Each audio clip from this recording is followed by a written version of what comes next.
Okay, Prof, saya dimaklumkan kita akan go secara MS Team dulu. Okay, so tak silap saya link tu link MS Team mereka boleh masuk. Okay, so kita akan buat recording dan lepas tu kita akan letakkan Doktor. TV lah. Doktor, okay, boleh live dah boleh masuk Isim TV dah. Okay, boleh ya? Okay, Alhamdulillah. Alright. Okay. So, Emma boleh bagi saya cue kalau boleh? Okay, sekarang doktor. Boleh ya? Alright. Okay. Okay, Prof. Dr. Rosalina, boleh ya kita mulakan? Okay, insyaAllah. Thank you. Alright. Okay. Assalamualaikum warahmatullahi wabarakatuh. Salam Jumaat, salam integrasi akli dan nakli daripada saya, Dr. Nuriliza Roslan, Timbalan Pengarah Institut Sains Islam, Universiti Sains Islam Malaysia, mengalu-alukan kedatangan semua kepada semua untuk mendengar siri syarahan Sains Islam kita yang pertama untuk tahun ini 2022 dengan yang bertajuk Human versus Humanoid Robot yang akan disampaikan oleh Profesor Dr. Rosalina Abdul Salam yang juga kini merupakan dekan di Fakulti Sains dan Teknologi Universiti Sains Islam Malaysia. Okay, so terima kasih Prof kerana sudi menerima jemputan kami untuk menjadi penceramah kami yang pertama untuk siri syarahan Sains Islam bilangan 1 tahun ini. So terima kasih Prof atas kesudian. Okay, so sebelum kita mendengar syarahan daripada Prof. Dr. Rosalina, saya ingin share sedikit latar belakang mengenai Prof. Okay, so currently Prof. Dr. Rosalina Abdul Salam is the Dean at the Faculty of Science and Technology, Universiti Sains Islam Malaysia. Right, so she received her Bachelor of Science Honours degree in Computing in 1992 from Leeds Metropolitan University, United Kingdom. And she returned to the United Kingdom in 1996 to further her studies, where she obtained her Master of Science degree in Engineering in Advanced Software Engineering from Sheffield University in 1997, and followed by her PhD in Computer Science from University of Hull in 2000. She later became a lecturer at the University Science Malaysia in 2000, a senior lecturer in 2005 and an associate professor in 2007. Later, she becomes a professor in computer science at the University Science Islam Malaysia in 2010. She has served as a chairperson for software engineering program at the School of Computer Sciences USM, head diploma program of the Stanford College USM franchise program, computer science mixed mode program coordinator USM, also as the director of Research Management Center USIM, the chairman of Faculty Research Committee in USIM, and also has served before as the director of Islamic Science Institute USIM and chairman of the Academic Promotions Committee USIM. Her current research interests include artificial intelligence, image processing, speech processing, pattern recognition, and interactive digital media applications in education. So she has presented more than 40 talks as a keynote and invited speakers, where she has participated in exhibitions and receives many awards at the international and national level. Okay, so without further ado, I would like to invite Professor Dr. Rosalina Abdul Salam to give her talk entitled Human versus Humanoid Robot. Dipersilakan, Prof. Okay, Alhamdulillah. Thank you to Dr. Nuriliza for quite a lengthy introduction of myself. So, Bismillahirrahmanirrahim. Assalamualaikum warahmatullahi wabarakatuh to all the audience. And Alhamdulillah, thank you to Allah for His blessings that we are able today to meet virtually. So, and first of all, I would like to thank you to ISI, Islamic Science Institute, for inviting me and organizing this sharing session for all of us. Thank you very much. And this is actually a small sharing. So I think just been mentioned by Dr. Nurliza, my background is actually in image processing and speech, okay? So it's part and parcel of a robot, okay? Those are the key parts, component of the robots when we talk about robotics.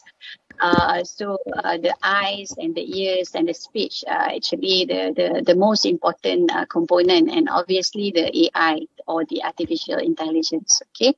So this is quite a big topic actually, very broad. So what I'm going to do is to give a very brief overview first to all, so that we can have some kind of a simple background because I can see the audience are not all from the sciences. So hopefully that some introductions can also help people to get to know about robots itself. Okay, in this talk, I will start with robot, the past, present, and future. Then a little bit of sharing about the humanoid robot and the human relationship. And then finally, we'll talk a bit about the humanoid robot versus human from the Islamic perspective. So these are the diagrams, actually, some of the existing that we have, okay, the robots that we have. So let's have a look at this one, okay.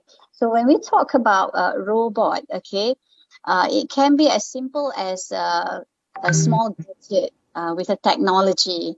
Shaduf is an invention before century, okay, 3000 before century. And this is actually is an irrigation tool. It's a crane-like tool. So that even at that time, they already have some basics principles of a robot itself.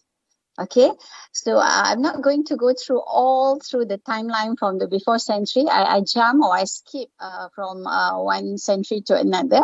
So then the first programmable musical robot band, or actually the first program robot is actually invented by Al-Jazari.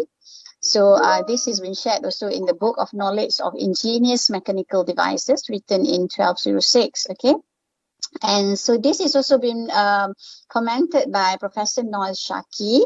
So Professor Noel Shaki is actually a professor in Sheffield University. He's also my supervisor during my master's when I was doing autonomous mobile robot at that time in 1996. Okay, so then he argued that this is quite likely that it was an early programmable automation, and has produced a possible reconstruction of the mechanism.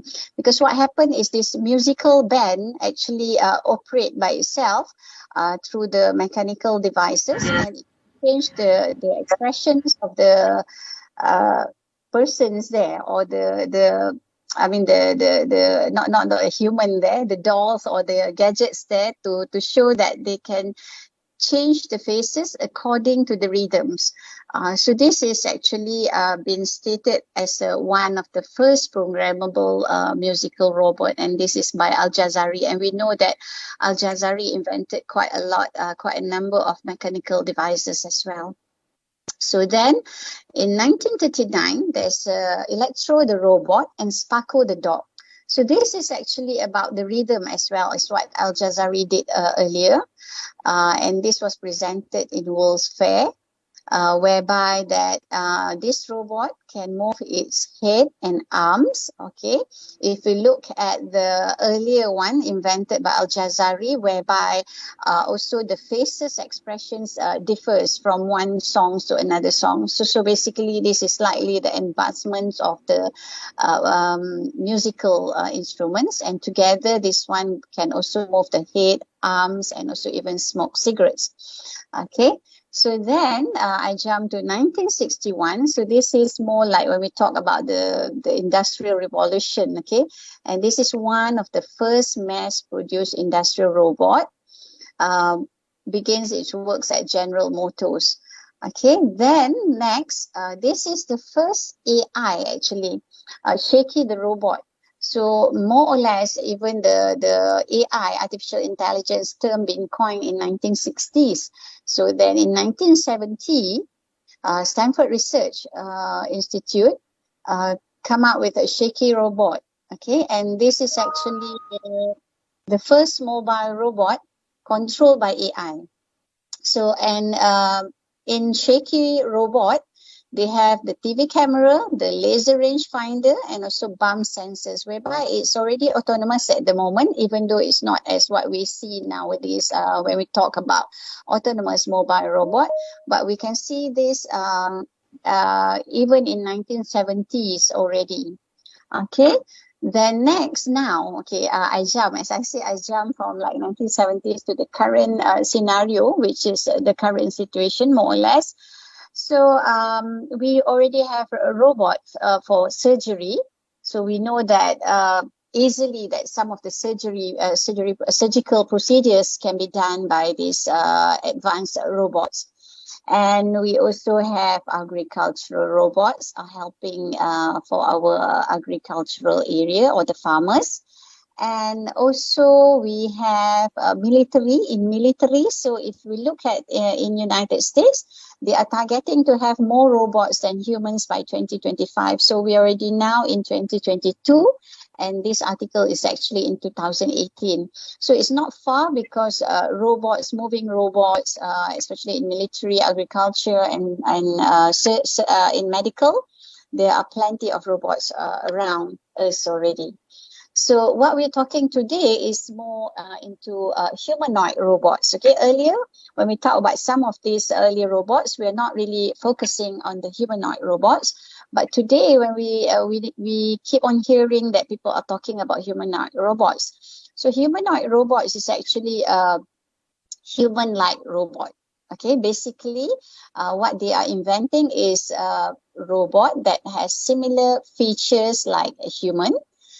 So obviously, it comes from many disciplines. Okay.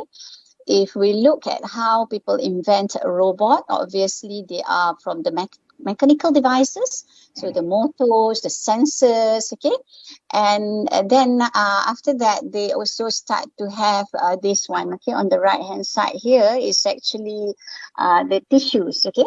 So when they are coming out with this biohybrid robot, whereby it can create its own tissues or skin by itself, and so far it can last a few weeks, but research still been done so that it can last longer, and it can repair by itself, because we know in the area of sciences, especially material sciences, there are such things that the cells can grow, and so this is what they are putting on our robot.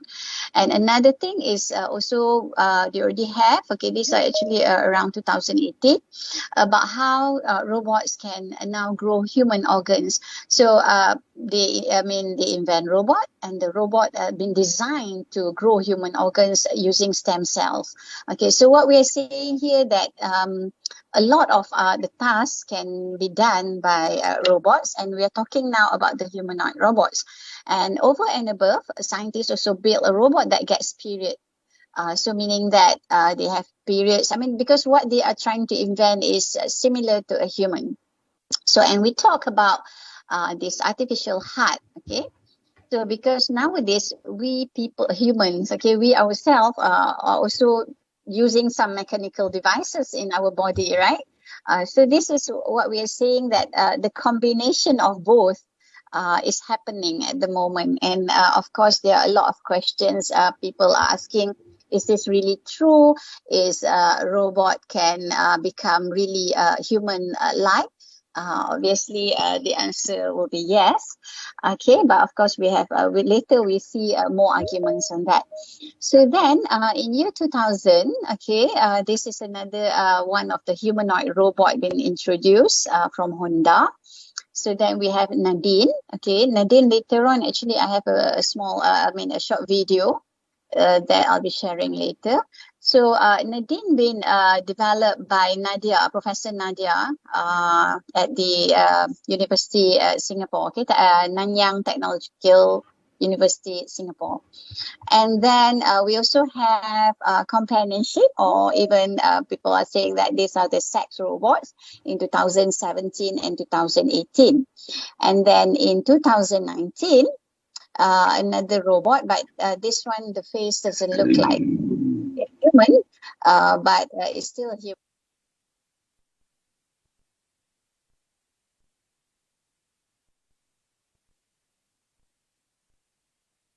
Prof, you're muted. Prof Rosalina, you muted your... Oh, so, daripada from where actually? Sorry, I okay, accidentally. Okay, actually, is it from the Nadi? After that, slightly after that, tapi okay je. Yeah, the Harmony and Henry Solana. Okay, those are the companionship or the sex robots. And then we have 2019. We have another robot that been created so that to set up habitats on Mars prior to human arrival. So if we look at this, we can see that far that what's happening in the technology world and the science and technology area.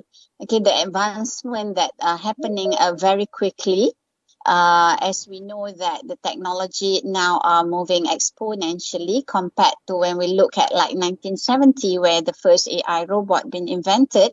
But currently, because it's been like parts and pieces from different research area been combined by some of the giant companies like Honda, Tesla.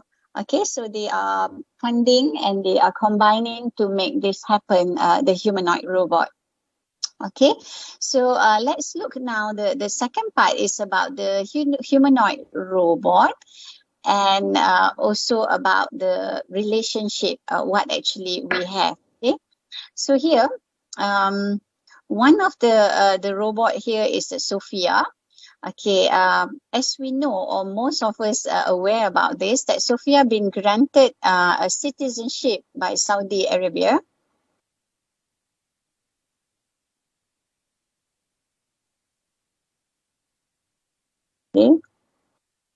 Okay, but being granted by, sorry, there's a bit of, can you hear me?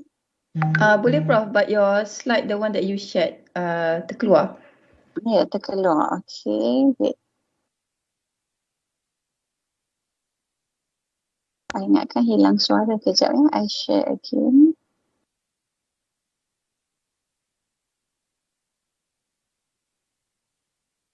Sebab kita ada kadang-kadang dekat sini ada masalah sikit. Okay. Okay. You got it, eh? Okay. So for this humanoid robots, okay, we continue with this. So Sofia, okay, we know that it's been granted a citizenship by Saudi Arabia. So then now that was in 2017 and end of last year, Sofia now want to have a robot child, okay, because what happened is when we train a robot, okay, when we train a robot about a lot of knowledge, okay, so the robot can actually retrain itself. So in artificial intelligence, actually we have supervised and unsupervised. Maybe later when I go a bit on the AI itself, I will explain on that. So this is what can happen because the knowledge that we put in a robot, let's say we say that okay, this is what happened to human and whatnot. Of course, the reproduction is not there, but because of the training data that we already include in the robot, so basically whatever that the robots can come and talk to us is from the experience and also from what we train the robot. Okay, then Elon Musk, okay, about Tesla, saying that humanoid robot is coming in 2022. So this is actually their promise. And now it's already 2022. So this is the beginning of 2022. And he promised that it'll be one of a Tesla bot will be coming soon. So this is actually a very friendly claim by Elon Musk. And it can eliminate dangerous, repetitive, and boring tasks. And it has the height, the weight, the speed that it can walk, okay, it can move. And a few other things, and how much that it can lift, okay, how many pounds, about 10 pounds, okay. Then we also already have this, which is again end of 2021. It's a nurse to care for elderly, feeling of connection. So what we are looking at here is my personal view is nothing wrong for us to come up with a humanoid robot, because humanoid robot can assist us in a lot of our daily lives. Okay, but it's just that to what extent this robot can grow, or how far that robot freedom can be given. So that those are the things that always that people been asked. And also people are talking that is it really that we can have a robot? So and this is another one, a robot that sweats. Okay, we saw that just now the robot can have a period, okay, and then a skin like human type, okay, not exactly the same but quite similar to the human skins, and it can grow as well. So now they also have humanoid robots workouts, and it can also sweat. Okay, so this is Kangaroo. So this is what happened. And then for this Kangaroo, actually the way that it's been built up. So if we look at a human anatomy and about physiology, I'm not the experts in that area, but as what general knowledge, okay. So we see that whatever that been created for the robot is the imitation. This is the human body, and this is the imitation. Okay, the imitation of the robot. So what they are producing, even though like Nadine just now, Sofia, and Kangaroo or whatnot. So this is the most important part is the underlying under the skin. Okay. So this is the human structure, and then this is the robot. So if we look at it, it has 1,580 parts. Okay, so here, I mean, it's quite close. So whatever components that they put up, trying to be imitating what humans have. So obviously, some of the motors, because our joints. So we have a tiny joints in our body. So this is what they keep on enhancing, because the current robot, if you look like this one, even though it's a humanoid robot, but it's still quite stiff. Okay, the movement is not as soft as how we can move around or lifting our hands. Okay, it's still quite stiff. So the target is actually in another next 10 years. So the robot with the skins and with the movement like human-like will be around. So that's what the promises, and that's what from the research that people are talking. But it can be sooner than that. Okay, the target is around 2035. So you might be able to have someone sitting beside you, but it's actually a robot. Even though we see this in the fiction, in the movies, but soon it's possible to become a reality. Okay, so when we look at this, okay, we have the hardware. Okay, humanoid robots. These are the most famous, the current 5 to 6 robots that are very famous. So when we look at our physical bodies, of course, we have bones, we have a lot of parts. Okay, we have skins. So, but for the robot, the hardware is about the cameras, so our eyes. So it's about the 3D depth cameras. So it has the microphone, the webcam, and lots of sensors, motors, and a lot of mechanical parts. But the core component, even though the hardware is very important, and with the nanotechnology, whatnot, but the software is actually the main component that doing the processing part. So then here is for the software, it's about the machine perception. So about gestures, about emotions. So that's why some of the robots can smile, can show some face that sad faces. Okay, and then it has a chat box so that it can keep all the voices, and then how to counter back or give a bit of speech again. So this is about the natural language processing. And then obviously we have the motor control and neural networks and lots of algorithms. So this is actually the basic fundamentals of the humanoid robots creation. So I do have this, but I might have some problems. I'll try my best to present a bit of video just to show, because we are seeing the just the image just now. So the 5 top humanoids robots. So you can see in a short while that I'll show you the video. And then actually we have a little Professor Einstein. and already in the market whereby we can purchase it already. We have a little Sofia also in the market, but we saw just now a big Sofia. Okay, here is actually the big Sofia. And has been interviewed everywhere in the media as well. And Sofia is the one being granted the citizenship. And we have Jia, quite beautiful. And we have Erica, Nadine, and Junko. So what I'm saying is we can have a look, but then these are not on the market yet. They are available for showcases, and they are also working. Actually, Nadine is working already. I'll show you later about that. And then we have, but Professor Einstein, the little version, and the little Sophia is actually in the market already. Okay, allow me to stop sharing this one, and I will share the video in a short while.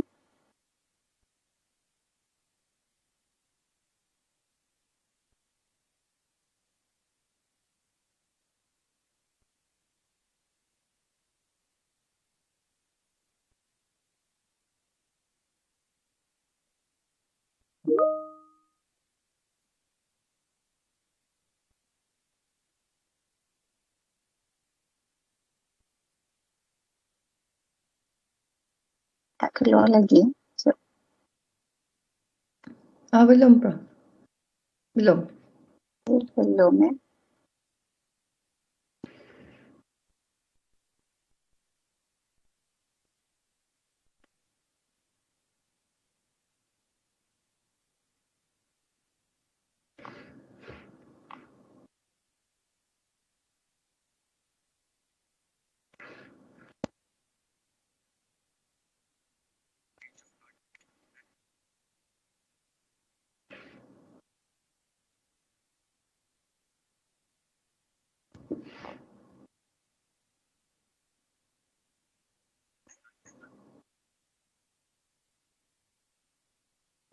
Uh,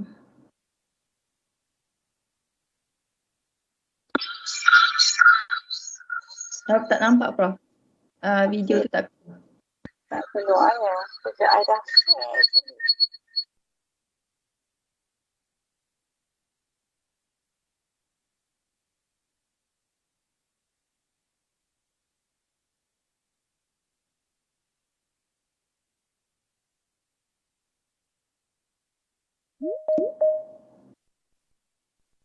Okay, boleh nampak your slide.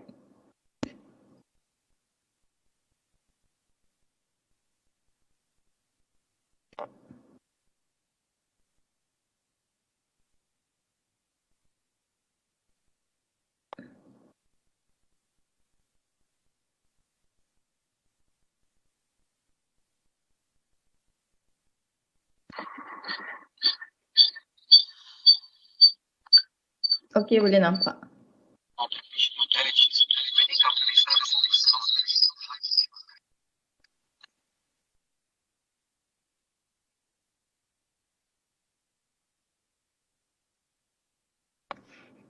Prof mute. Suara Prof mute ya.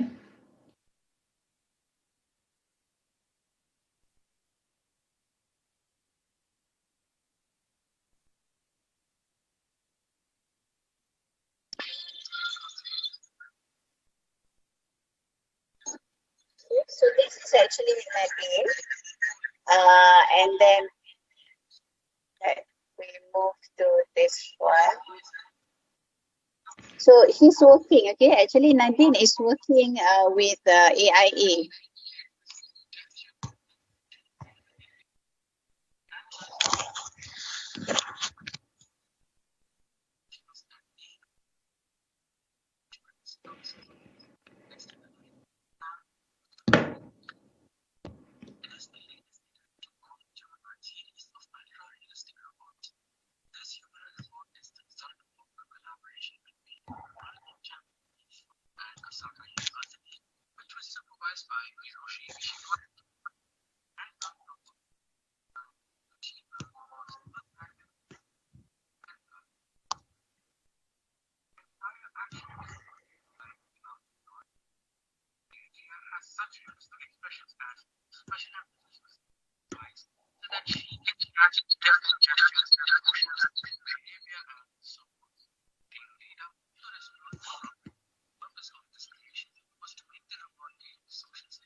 Okay, so that's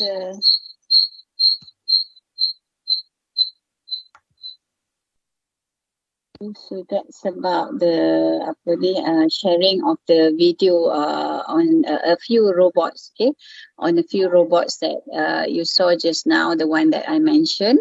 So let's continue with the slides, okay, the presentation. So this is actually just to show that, or actually I do have like the little Sofia and also the little Einstein and Emeka. But maybe I'll share later the link of the YouTube will be much easier because watching here might be, I think the sound doesn't sound that pleasant. So I mean, these are the videos actually I prepared. I mean, but those are just from YouTube videos. So I'll give you the link so that you can also see the 5 top humanoid robots. And you saw like just now that one of it, Jimiko, okay, his face and very similar to he's like human-like. And also Sofia without hair, but when they put up the hairs and whatnot, then you can see that they really look like humans. Okay, and just to let you also know that you know that for waiter we can purchase. So there are these available robots around. You can have people like at the tourist center. Okay, so this is about the cost of a robot. Currently, so for the one not so intelligent, I would say very limited knowledge, so you can get it at the cheaper prices depending on how much components on that robot, plus on what kind of task that been given. So currently when we talk about humanoid robot, obviously they are going to put a lot more into it, so of course the cost will be much more, but we should know that because the current situation is Sofia is going to be mass production. I mean, it's going to go for mass production soon. So meaning that when it goes for mass production, so we can easily purchase like all these available robots already. Of course, there are plenty of AI toys, okay, robot toys available as well. So when we talk about the relationship about robot and human, so you can see that this is what's happening. So when we start to create more robots, and especially when we talk about humanoid robots or kind of a living, like this is like the dog, okay, robot pets, okay. So here, Chinese man marries a robot he built himself. So this is what's happening out there. Okay, and then for these robot dogs, okay, they send off funerals for the dogs. Okay, we must understand that because they, even though it's not a living things, but they create that as a thing. So this is what they believe. So that's what they did for the robot dogs, and this is happening around us.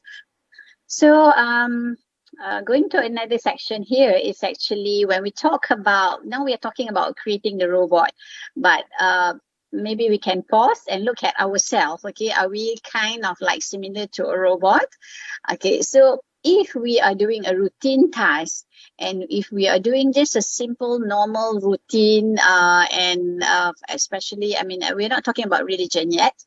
Okay, so obviously it's possible that we are also becoming similar like what the humanoid robot is. So we can see that, okay, death from overwork killed 63 teachers in Japan over 10-year period, because we physically, we are not as fit as the robot, but we train ourselves to do lots of tasks. So because we are doing a repetition.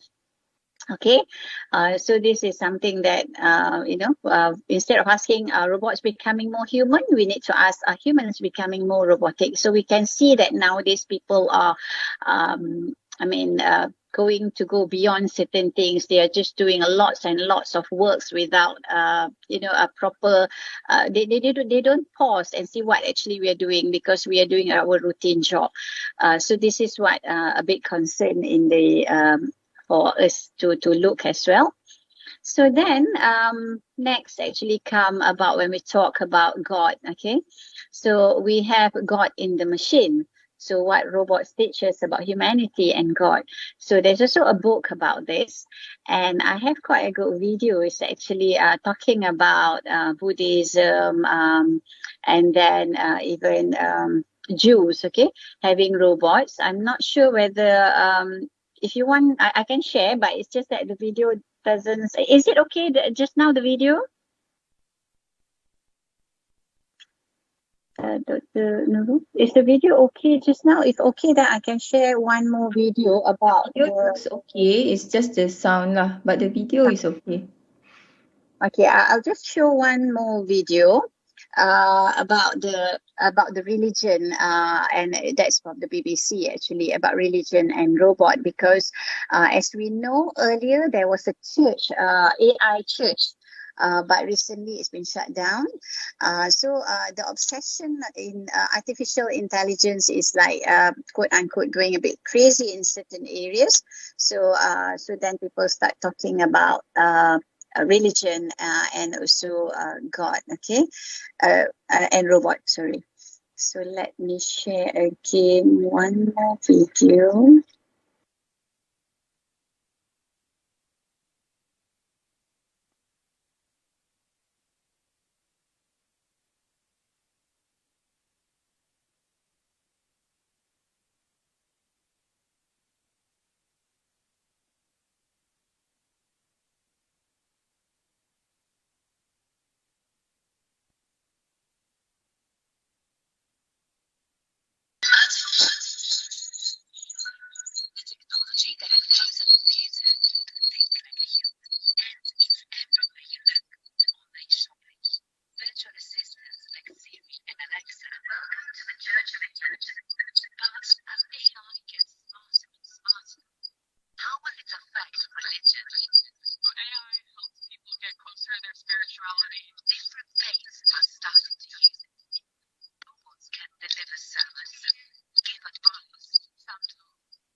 interested in using AI for good. So it helps people be their best selves rather than using AI to like make money online. So would you like to see how it works? Sure, let's try.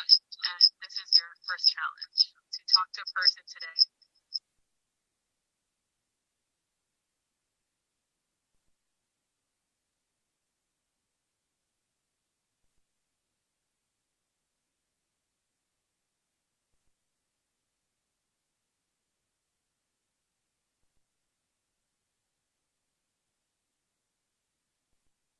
Okay, so because it's quite a lengthy.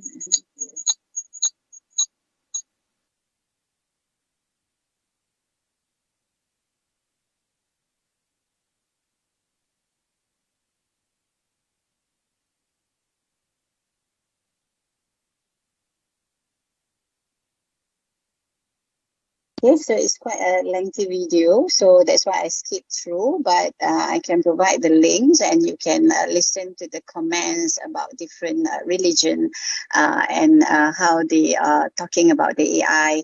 And because what happened is they are creating these robots, and obviously later on it's going to be like physically look like a human being. So, meaning that to have like a teacher robot, so that is possible, but obviously some religion are okay with it and some are not. So let's look now at what is actually and how is our, as a Muslim, okay, how is our belief and whether robots can be like a human or whether it's not. Okay, as simple as, okay, we look at for sciences, when we learn basic science at school, at our even at primary school, we learn about living things and non-living things. So now if we look at robot, definitely we will categorize it as do not breathe, eat, grow, and reproduce, then it becomes non-living things, okay? So living things are actually those that can breathe, eat, grow, and then move and reproduce and have senses, more or less. So that comes from humans, plants, and animals. So when we, as Muslim, okay, we believe, I mean, of course, there are other religions around, but for us, as simple as we look at the Creator. Okay, so we look at the names, okay, the 99 names, and only one name, just only out of those 99s, there are many things there, but only one is the so it's the Creator. So of course, creation by God is actually governed the Ar-Rahman and Ar-Rahim as well. So what I'm saying here is like when God created us, and now people, human like us, are creating robots that are actually imitating us. So obviously we are given the freedom to create because of the brain that we have, the mind, the knowledge that we have. We can create things, we do invent things that to help us in a lot of tasks. So, but this is the greatness of Allah. So, and those are the surah that have been stated. Allah is the creator of all things and He is over all things, disposer of affairs. Okay, so let's look at the next. So, and another thing, actually, the first verses that the first word of the Quran, not just the first verses, but the first word is about Iqra. So when we talk about Iqra, it's actually about gathering or observation or even reading. So it's all in together. So what happened is how this started, how all this started for the AI. So earlier we looked at the robots inventions. Okay, it started slowly from the programmable, and then it comes to the intelligence part. So then we call it AI. So those are around 1960s, because why we call it AI is actually whatever all the algorithms, I mean, meaning that all the algorithms that been created or been developed are actually the imitation from the nature. So that's why the word Iqra is the observations of what happened around Earth. Around us is something that very important, and that is actually the first word that in the Quran verses. Okay, so if we look at how these people start to come out with all these inventions, it is started slowly by bits, and there are plenty of algorithms. So imagine just now like Sofia, Nadine, and even other humanoid robots. So each of the component, as I said, that my background is actually in image processing. So we capture images and we do try to understand what are the objects or the images are all about. And then we do take voices.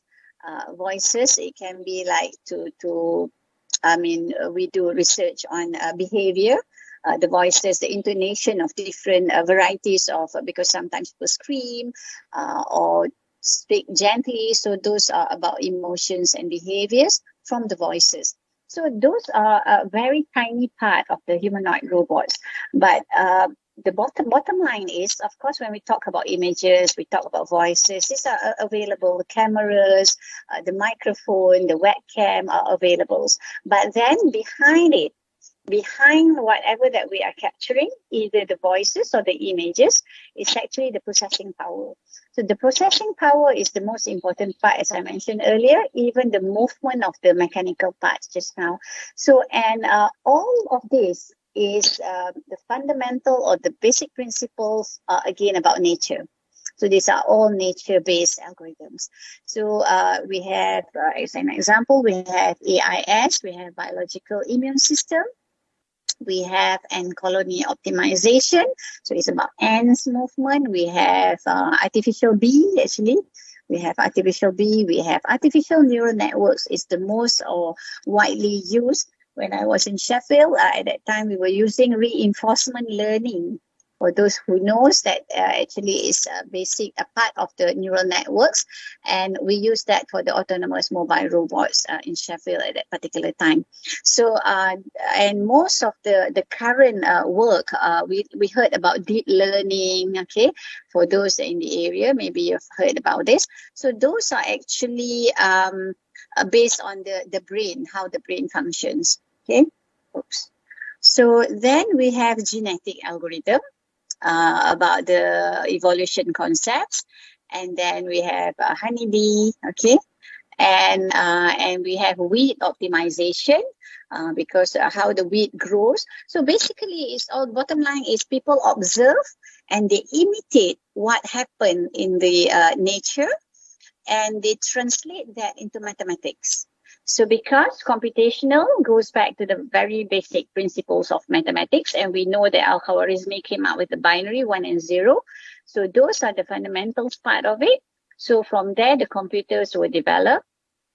And now that when we observe things, we translate that into mathematics and it becomes the algorithm. So how these things operate is actually based on these simple algorithms that have been developed.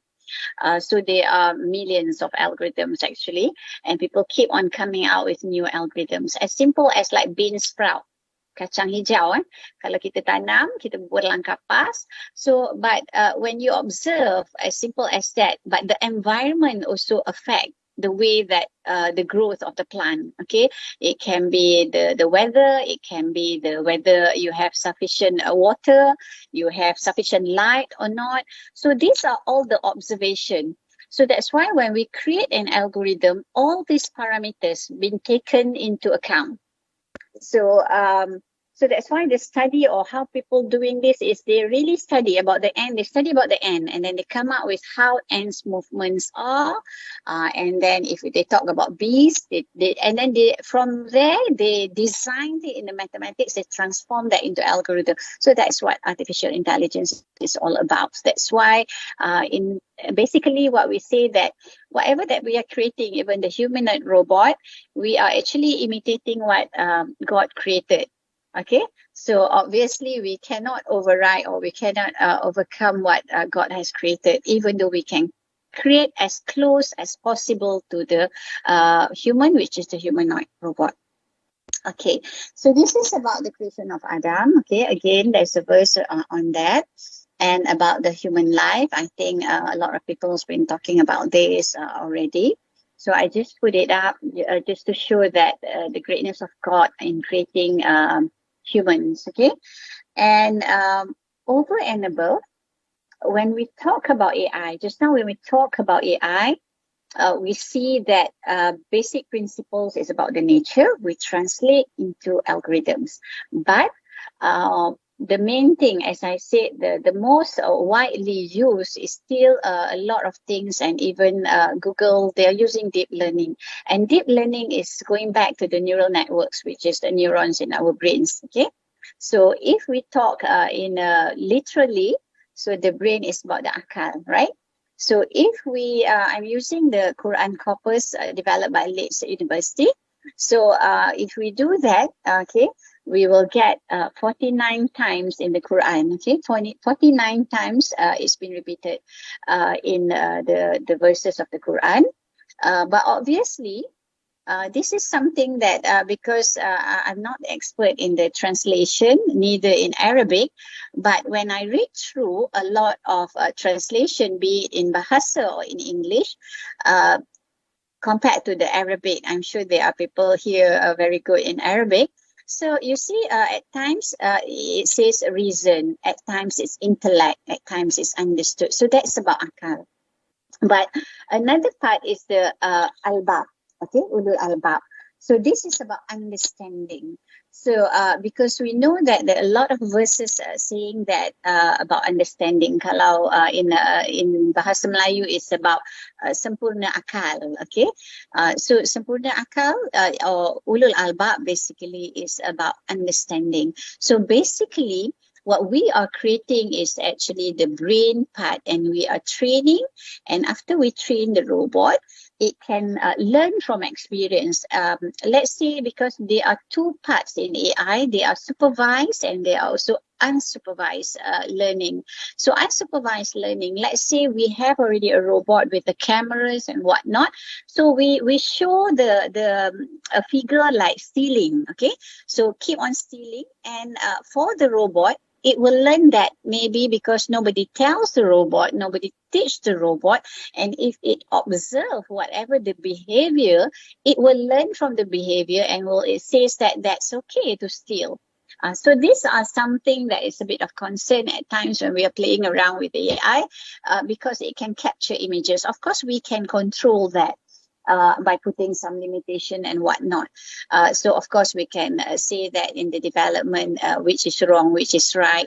But we are also, currently we are being the one that robots that are being created widely is not just the supervised, it's also unsupervised. So these are the part that sometimes becoming that it can become a very dangerous robot if it keeps on seeing bad things. So if we show very bad things to the robot, so it will train that, okay, let's say you show a weapons and use it for killing.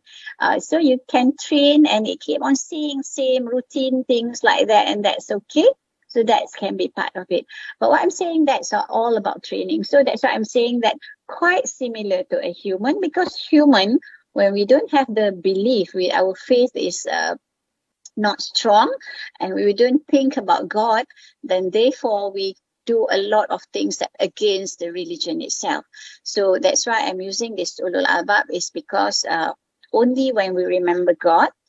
Okay, so this is about, sorry, I'm using.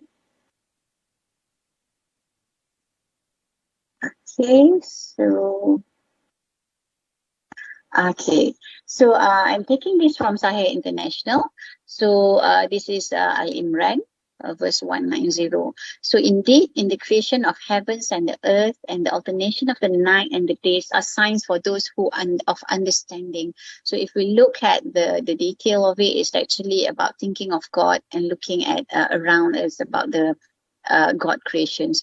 And the bottom here is who remember Allah while standing or sitting on their sides and give thought to the creation of the heavens and earth. Our Lord, you did not create us aimlessly, that protect us from the punishment of the fire. So this is about thinking of God. So this is something that AI won't be able to do.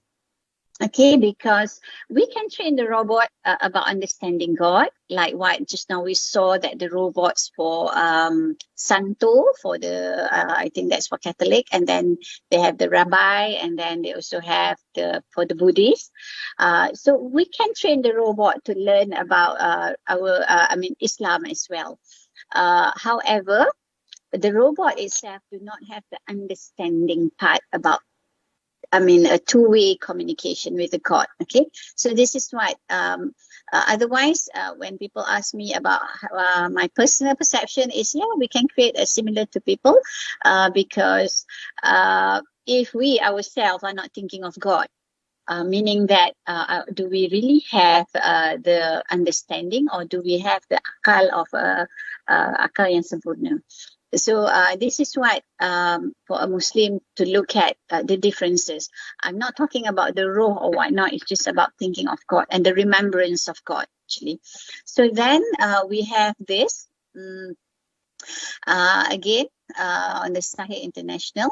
So this is the notification for the people that they may be warned thereby, and that they may know that He is but one God, and that those of understanding will be reminded. So the word ulul albab is the understanding, but I think this one may be given the chance that maybe the people from the Arabic or language can elaborate about the differences, because as simple as in the Quran we have An-Nas, we have Insan, so here we have Akal, we have Ulul Albab as well.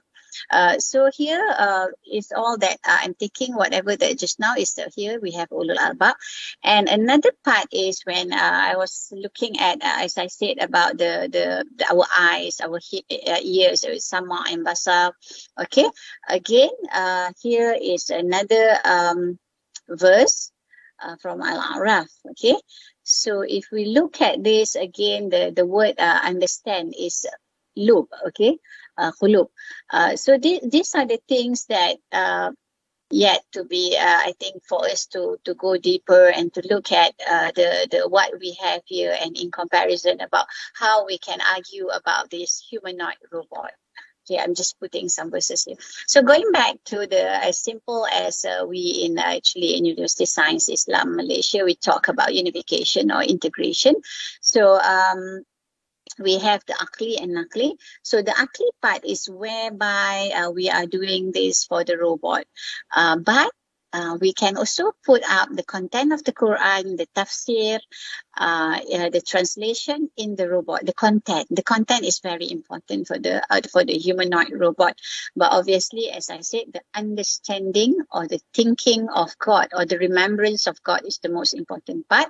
So this is come back to when we say human and versus humanoid robot is a possibility. But when we talk about people who remember God, so we call it an insan. So inshallah, when we become an insan, nobody can duplicate us. Okay, so then we have the spiritual and the physical. So the jasad, just now we have sama, basar, kalam, qudra, iradat. So this is basically going back to the maqasid Sharia.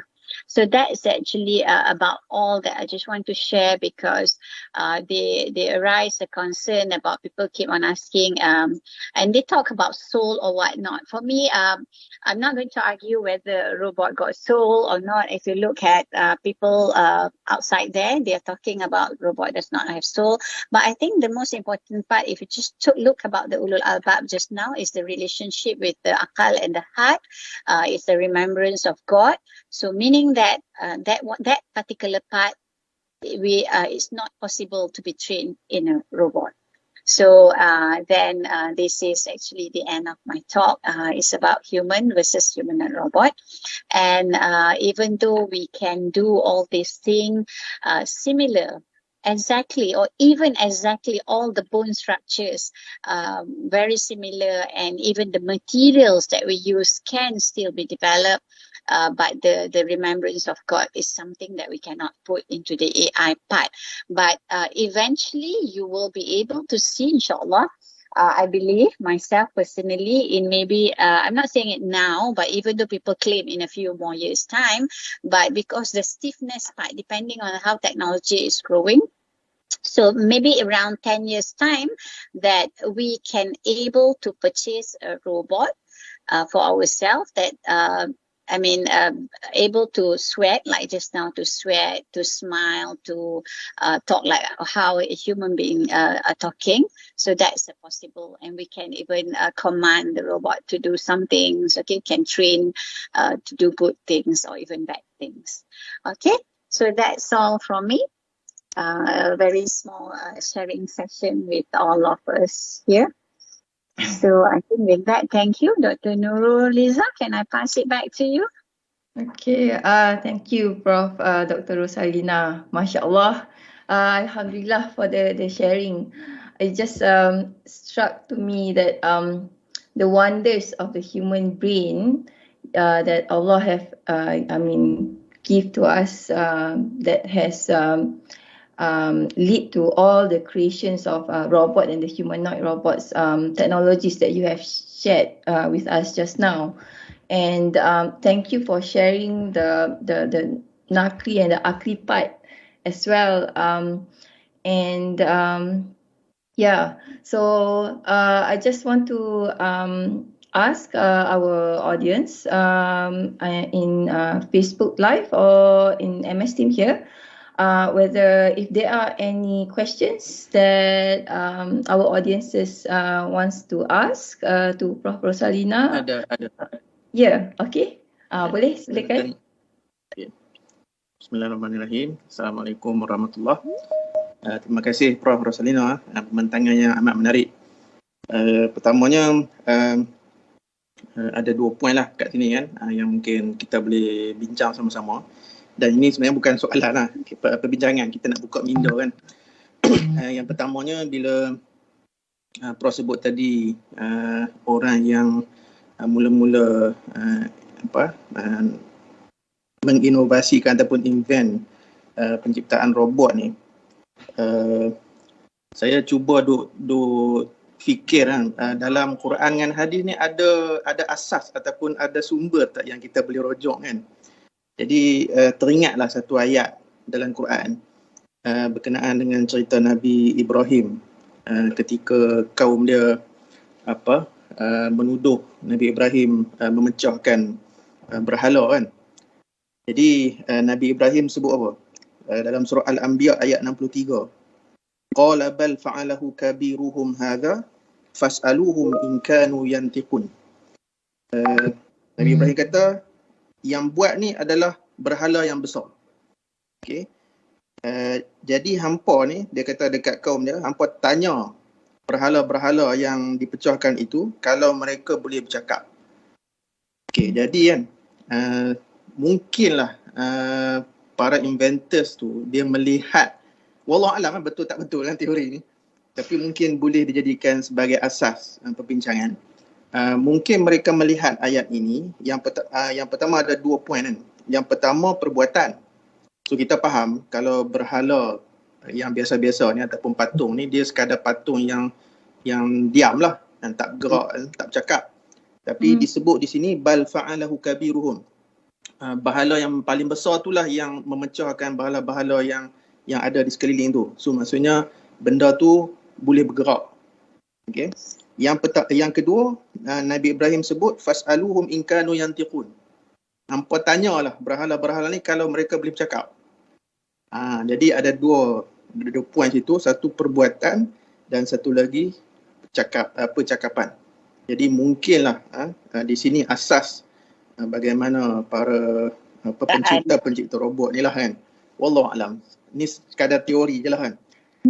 Yang kedua, ni amat penting juga, di mana tadi Prof pun ada kongsi kan beberapa jenis robot yang dibuat yang menyerupai manusia dan sebagainya.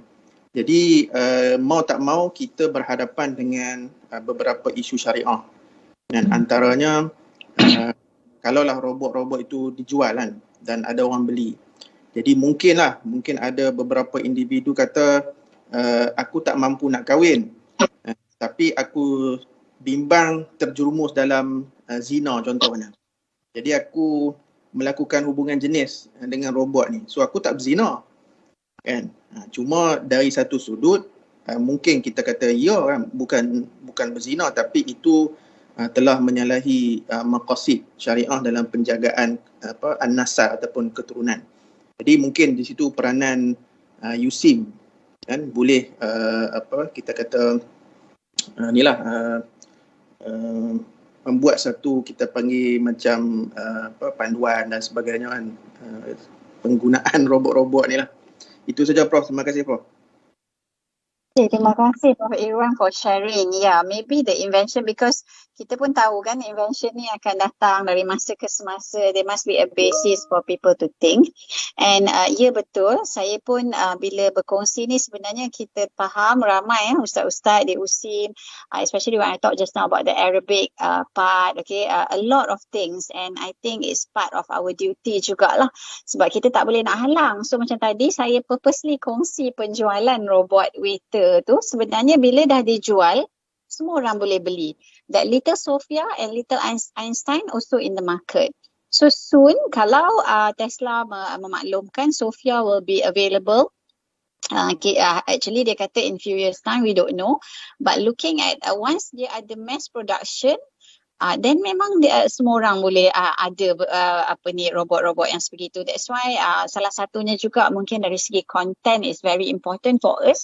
Sebab kalau kita tengok tadi religion lain dah ada ya content-content mengenai yang they create santo, yang rabbi tadi, and then even Buddhist. So tak salah juga kalau certain basic principles, kalau the mainan or the toys can be that robot-like, but we can learn from the robot some simple, we're not talking that semua ajaran agama tu boleh belajar, tapi macam kita baca buku, but it'll be interesting. So ini antaranya actually hanya untuk sharing. That's why I say it's a very small sharing so that we can look. Because the most interesting part in my life actually when I move here, sebab kalau tidak tu memang pakai je AI, memang buat dah image processing and speech processing. But when I came to USIM, it's whereby I start to look about the one that the sama, the basa, actually it's been stated in Quran. So perkara-perkara sebegitulah. Jadi banyak benda yang kita dapat learn throughout this, and we can share a lot to people. So I think that's a very good sharing. Thank you Prof. Irwan. Ada lagi ke soalan ke? Terima kasih Prof. Irwan atas sharing dan cadangan. Kita ada soalan. Yes, daripada audience. Silakan. Assalamualaikum warahmatullahi wabarakatuh. Saya aktif dari Kolej Ini Sinsan. Dengar tak suara saya sebab saya dekat dekat pusat kuarantin ni. Okay. Soalan apa? KGI. Macam KGI. Kita ada KGI students here dengan kita hari ini. Jadi macam sebab mungkin saya budak level sekolah menengah mungkin kurang menginspirasi, tapi macam tadi specific content of the presentation lebih kepada konsep of relating the Al-Quran dan AI, machine learning and so on and so forth kan.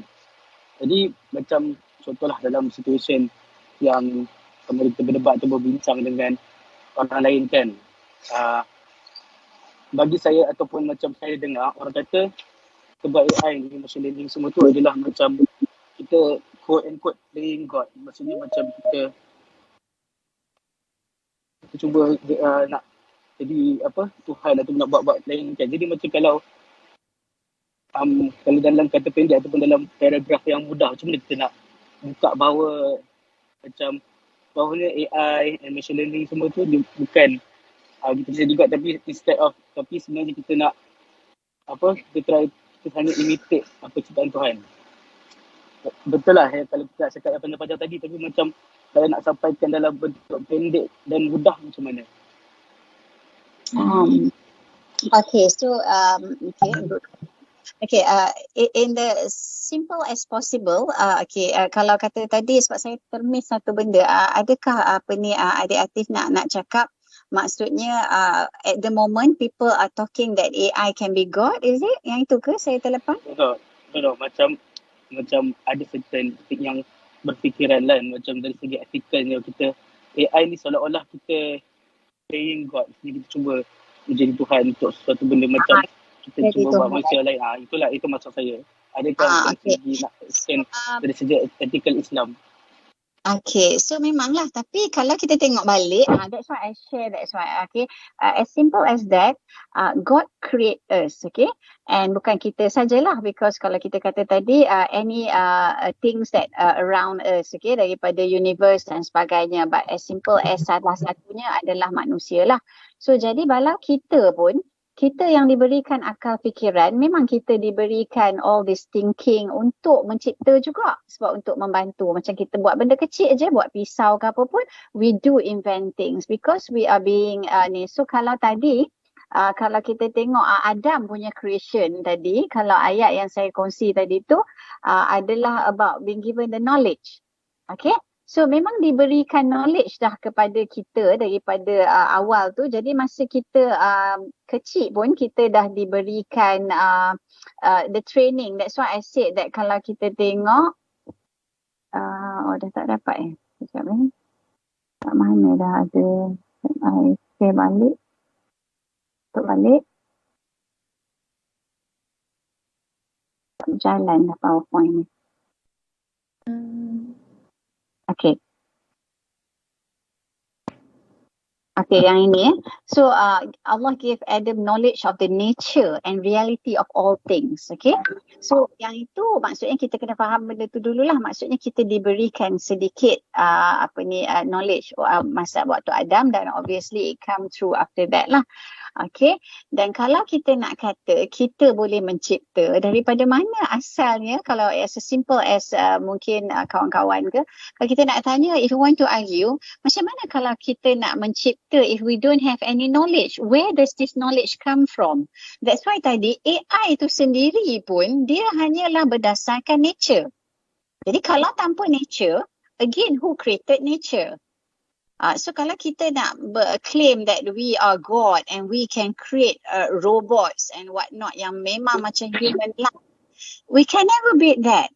Because whatever that we are creating pun berdasarkan prinsip yang balik kepada asal dia, which is God's creation. Itu yang kalau kata cara mudahnya, satu. Yang keduanya, kalaupun kita kata kita boleh create, okay, so itu yang kita ambil balik dalil tadi daripada Al-Quran sendiri yang menyatakan kalau kita tidak mengingat Allah, remembrance of God, meaning that kita ni seolah-olah tidak berakal lah. So this is what Allah give us. So that's why we, kadang-kadang kita buat dosa ataupun kesalahan lah dari situ. But as simple, kalau in a layman term, you can say that, okay, if you want to be the God now, and kalau dia nak kata semula jadi pun, kita create tu pun daripada semula jadi tu masih berdasarkan konsep-konsep yang dah ada. Tak ada satu pun setakat ni algoritma yang tidak berdasarkan nature. AI punya algoritma. So far that through my findings lah, memang saya pun dah lama dah beberapa tahun dah in this AI, saya tak pernah lagi jumpa whatever it is, the mathematics come from the nature. So itu kalau boleh lah, kalau Atif rasa itu mungkin cara yang mudah untuk explain, because you can play the role of God, but you can claim you want to play the role of God, but definitely you can. Okay? Because you are going back to the nature to even create that. So you are nobody. So kalau kita tengok balik, la haula wala quwwata illa billahil azim, you are nobody. In fact, you are actually nobody, because what we are doing is just we are imitating the God creation. Assalamualaikum. Salam. Boleh Alright. Okay. Siapa? Prof tadi. Terima kasih. Okay. Terima kasih atas peluang diberikan. Tahniah Prof Rosalina atas bentangan yang menarik. Banyak saya belajar juga. Okey, pertama sekali tentang saya percaya apa yang dibuat tadi, saya antara information baru yang saya dapat ialah tentang AI. The origin of AI tu maksudnya daripada system of nature. Dan yang menarik juga kalau kita lihat dalam Quran, memang Allah suruh kita study nature. Kan? Unzur kan, afala yang zuruna ilal ibili kaifa khuliqat, dan tidak akan melihat kepada unta macam mana dijadikan. Jadi unzur, an-nazar tu adalah perintah yang banyak lah, lebih dari 30 kali disebut dalam Quran. Jadi meneliti tentang nature tu adalah perintah Allah. Itu kadang-kadang kita miss sebenarnya. Jadi mengkaji binatang, mengkaji sistem, mengkaji semut sebenarnya adalah perintah Allah. Siapa yang buat tu dengan niat mentaati perintah Allah adalah ibadat. Okay? Jadi daripada information yang saya dapat ni, dapati bahawa AI sebenarnya asalnya adalah satu bentuk ibadat. Maknanya orang mengkaji sistem adalah mentaati perintah Allah. Cuma bila kita dengar perkataan AI itu nampak macam, ini macam robot punya komputer, tak ada kaitan pun dengan Islam kan. Tapi kita tengok origin, semuanya daripada sistem-sistem nature yang ciptaan Tuhan. Jadi it's not that far lah. Jadi saya rasa pendedahan ini memberikan kita satu link bahawa di sana kita boleh link pun dengan Al-Quran, dengan perintah Allah. Jadi itu saya percaya satu sumbangan pendedahan yang cukup menarik dan sangat-sangat baguslah kalau kita boleh kembangkan. Dan dari segi ini kita nampak bahawa AI itu sebenarnya daripada nature, daripada perintah Allah yang suruh kaji nature. Cuma kita umat Islam ni kita tak nampak benda ni. Kita hanya kaji itu untuk ibadat, untuk fiqh, untuk syariah, and then that's it.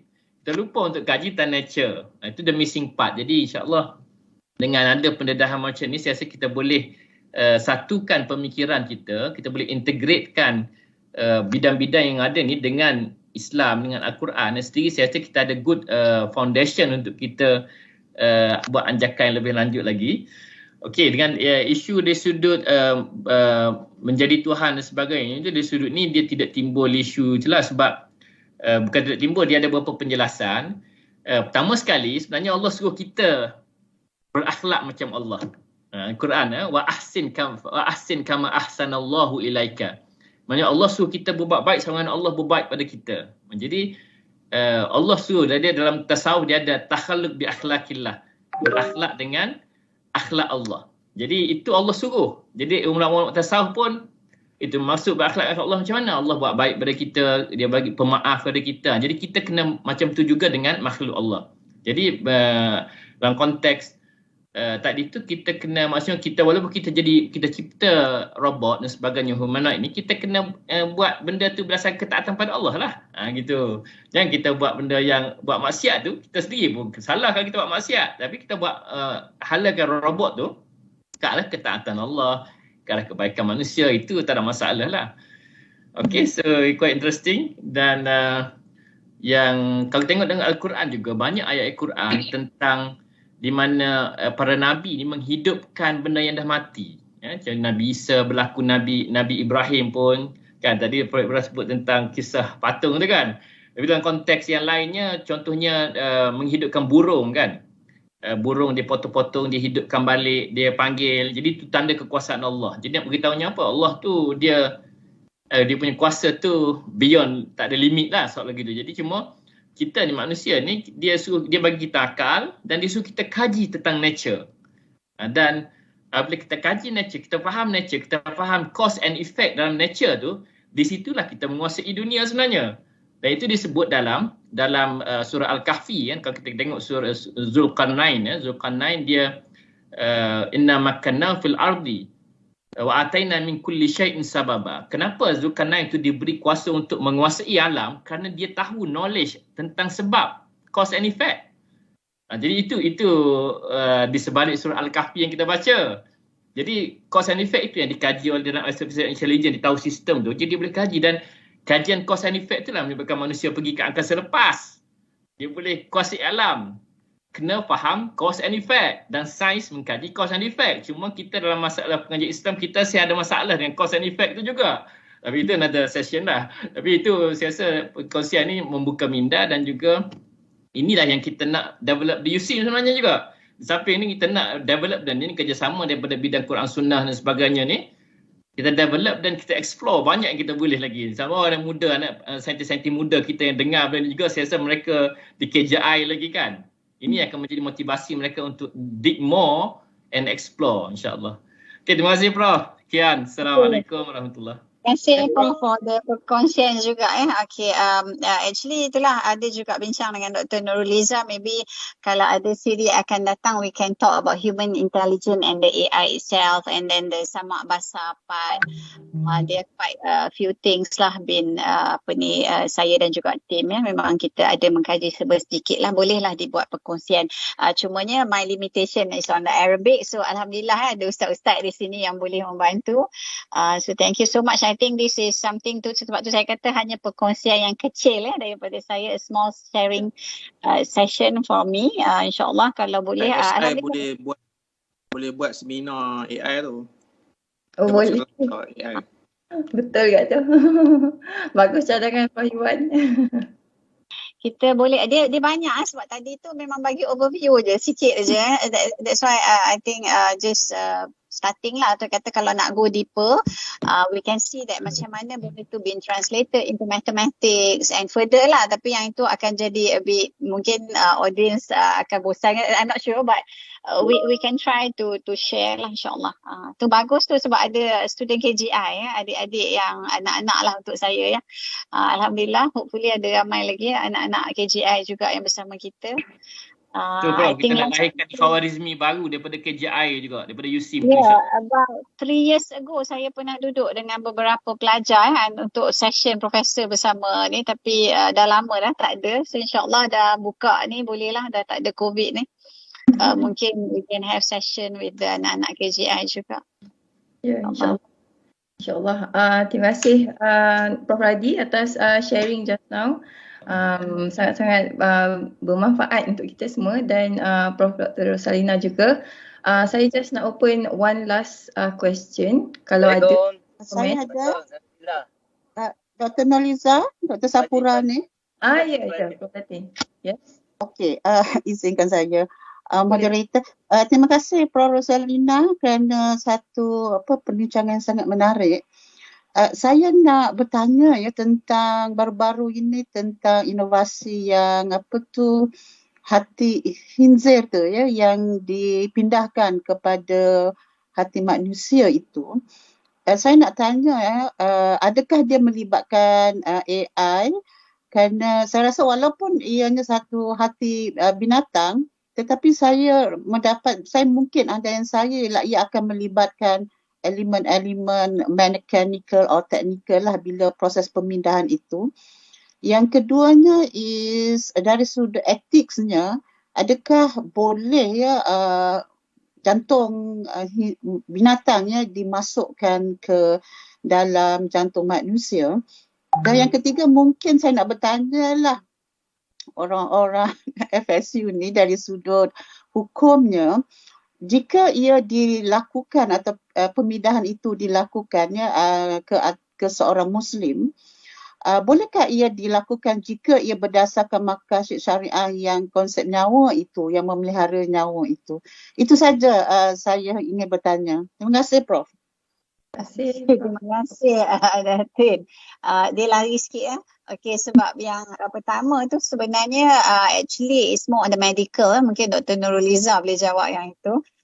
It's not into the hardware or software components. It's actually real organs daripada khinzir. So yang itu macam juga pemindahan buah pinggang dan sebagainya. Cuma yang ini melibatkan binatang. So I think Dr. Nuruliza lah. Yang 2 dan 3 tu saya rasa saya serah dekat pengarah IFAH lah kot ya. Sebab saya bukan pakar dalam situ. Mengenai etik dan juga hukum dan sebagainya. Okay, mungkin Dr. Nuruliza boleh share. This is about transplant lah kan? Saya pun rasa sebenarnya bab medical ni tak ada apa yang ni kot, is the same lah, like organ transplantation lah. Ataupun kalau kita ada, saya nampak ada few of our medical doctors kat sini, kalau boleh bagi pandangan. Tapi saya rasa yang lebih menarik sekali dan penting adalah dari sudut syariah tu, saya rasa. So mungkin kalau Dr. Irwan, Prof Irwan boleh bagi pandangan. Kita buat syarahan siri. Syarahan asing. Okey, sebab dia tak ada melibatkan data sebab yang kita bercakap ni memang mechanical, walaupun dia buat tisu tu is actually using the materials of dia ada processing lah. Okay, it's not human punya not kind of real makhluk punya organs lah. Talk about humanoid robots. Okay, Dr. Fazli ke nampak ada tadi? Ya, Prof. Assalamualaikum, terima kasih Prof atas perkongsian ni. And sebenarnya saya nak reflect balik, throwback balik. Prof pernah juga kita bincang dulu tentang tentang ayat ni lah, surah An-Nur ayat 45. Tentang Allah jadi Allah khalaqakum dabbatin mimma. Allah jadikan dabbah ataupun terrestrial animals from water, and then ada yang berjalan 2 kaki, 4 kaki. So dia relate dengan algorithms on mechanical robotics kan. Tapi yang menariknya Prof tanya saya, okey, kalau kita kata ni datang daripada ayat Quran, tapi kalau orang-orang daripada IBM macam Prof punya pengalaman dulu kan, mereka akan kata kita tak tahu pun benda ni datang daripada Al-Quran, kita hanya observe nature. So hari ni saya dah dapat jawapan jawapan yang dikehendaki. Iaitu kita akan cakap, okay, you observe from nature, so nature, who created nature? So jawapan dia memang Allah lah yang create nature. So that's the answer. Dan satu lagi saya nak bagi tahu tentang nak share tentang ayat ni, surah Al-An'am ayat 38. Allah kata wama min dabbatin wala ta'irin yatiru bi janahihi illa umamun amsalukum. Allah kata tidak ada haiwan yang melata di atas muka bumi dan yang terbang dengan 2 sayapnya ataupun dengan sayapnya kecuali mereka umat-umat seperti kamu. Okay, umamun amsalukum. Dalam English translated into communities like you. So itulah sebenarnya ayat yang boleh menjadi inspirasi, kepada all these nature observations sampai kita boleh come up with all sorts of algorithms. Melihat lebah dan sebagainya and translate itu thanks to Al-Khwarizmi lah yang mengajar kita macam mana nak translate nature into all these mathematical algorithms. So itu saya nak share tu dan terima kasih Prof. Okay, thank you. Okay, sebenarnya dulu masa saya duduk about 3 years ago dengan anak-anak KGI, one of the project yang I wanted to do is itulah bean sprout, itulah tanam kacang hijau aja. So we observe from there, then we stick there. Tapi dengan COVID dan macam-macam lah, sibuk sikit. So jadi yang itu sebenarnya anak-anak KGI, kalau memanglah kita tengok tadi macam-macam daripada nature, but kalau nak mudah, kalau budak-budak sekolah ni biasa je tanam kacang hijau tu kan, naik pokok kan, tauge. Jadi then you can use a different parameter setting dan sebagainya. Again, it's nature. You need water, you need lights, okay? Then at the end of the day, you translate that into mathematics, then we can have our own algorithm. It might be good, it might not be good, but at least then you boleh nampak macam mana nak jadikan satu algorithm daripada nature. Tu tadi adik Atif mungkin kalau berminat but we have to do all the setting lah. Ada cahaya, tak ada cahaya, ada air, macam yang kita buat sekolah rendah tu semua. Then you translate that. So you can write a simple algorithm, a nature-based algorithm, call it a bean sprout or whatnot. It might not be so complicated or complex like what we have like neural networks ke apa. Tetapi from there, it's a starting point for us to grow other algorithms from there. Okay. Alright. Terima kasih Dr. Fazli. So and thank you again to Prof. Dr. Rosalina. So saya rasa kalau dah tak ada apa-apa soalan, ada lagi tak last final question sebelum kita wrap up? We have already reached towards the end of our series syarahan yang pertama. Okay. Kalau dah tak ada apa-apa soalan ataupun komen kepada Prof. Dr. Rosalina, okay, saya just nak cakap terima kasih banyak kepada semua yang mendengar dan bertanya serta memberi komen. Okay, terima kasih juga. Saya nampak ada ramai juga adik-adik anak-anak KGI kita, College Genius Insan daripada USIM. Okay, terima kasih kerana mendengar dan join.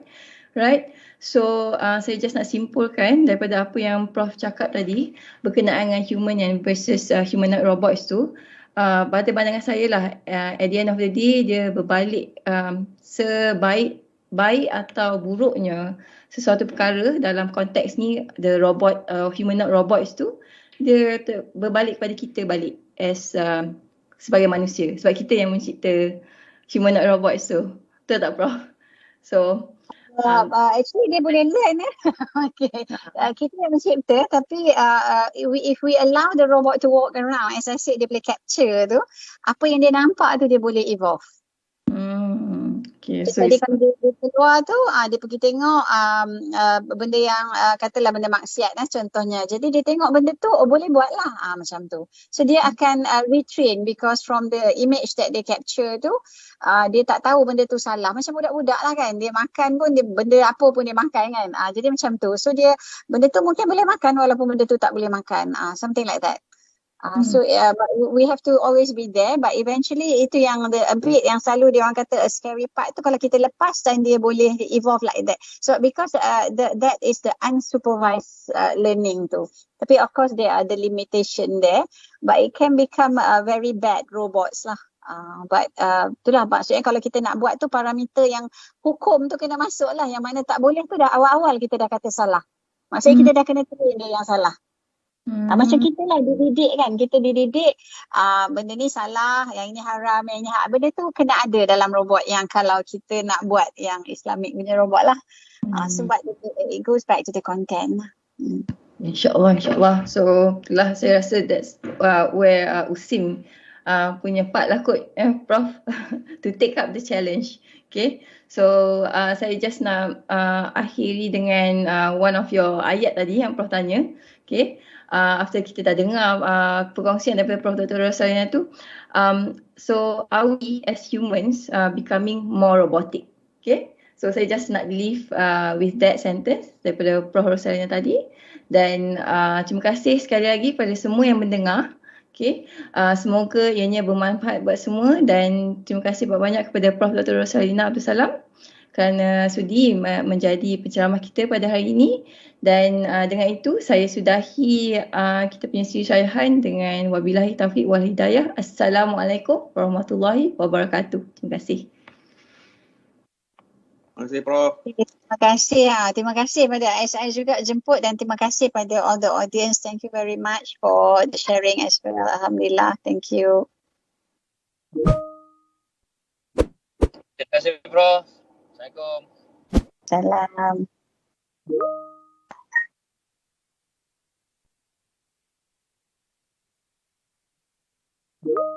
Okay Prof, mewakili SSI, terima kasih Prof. InsyaAllah ada kesempatan kita jemput lagi.